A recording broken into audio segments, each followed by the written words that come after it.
নমস্কার আপনাদের সবাইকে। আজ আমি নিরামিষ মোচার রেসিপি শেয়ার করব।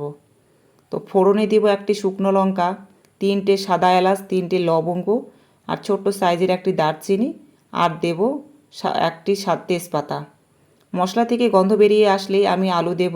আলু খুব একটা বড় সাইজ কাটিনি, মাঝারি সাইজের কেটে নিয়েছি। আর বড় সাইজের একটি টমেটো কুচিয়ে রেখেছি, সেটাও দিয়ে দেব। দিয়ে নেড়ে নেব। আর তারপরে ওই আদা বেটে রেখেছি, কাঁচা লঙ্কা, জিরে 1 চামচ সব একসাথে বেটে রেখেছিলাম, সেটা দিয়ে দিচ্ছি। আমি এখানে কাঁচা লঙ্কাই ইউজ করেছি। স্বাদ মতো নুন দিচ্ছি, কাশ্মীরি লঙ্কা 1 চামচ, আপনারা চাইলে শুকনো লঙ্কাও বেটে দিতে পারেন। আর লবণ দেব 1 চামচ, দিয়ে ভালো করে নেড়ে চেড়ে নেব, মশলার যাতে কাঁচা গন্ধটা না থাকে। এবারে এটাকে নেড়ে চেড়ে নিয়ে মিনিট 5 জন্য ঢেকে দেব।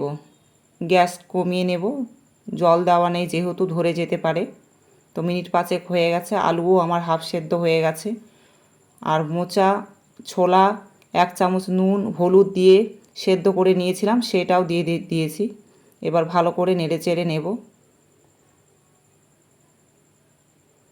মোচাও হাফ সেদ্ধ হয়ে গেছে। এবার ভালো করে নেড়ে চেড়ে সামান্য পরিমাণের এতে জল দেব, খুব একটা বেশি জল দেব না। জল দিয়েও খানিকক্ষণ একটু নেড়ে নেব। সেদ্ধ প্রায় হয়েই গেছে। আর গোবিন্দভোগ চাল আমি বেটে রেখেছি। আমি গোটা চাল ইউজ করিনি এখানে, আপনারা চাইলে গোবিন্দভোগ চাল গোটাটা ইউজ করতে পারেন।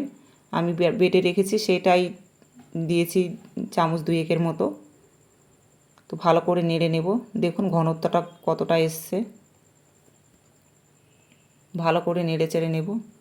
আমি এই নিরামিষ সবজিতে চিনি ব্যবহার করছি না, আপনারা চিনি এটাতে ইউজ করবেন। আর ঘি দেব 1 চামচ, আর গরম মশলা দিয়ে ভালো করে নেড়ে চেড়ে নেব।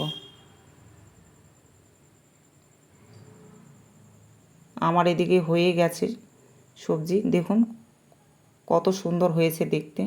এটি গরম ভাত দিয়ে খুব ভালো লাগবে খেতে। তো এটাকে নামিয়ে নেব। তো আমার এই রেসিপি যদি আপনাদের ভালো লাগে তো লাইক কমেন্ট শেয়ার করার অনুরোধ রইল আপনাদের কাছে। তো বাটিতে আমি এটা তুলে রাখলাম।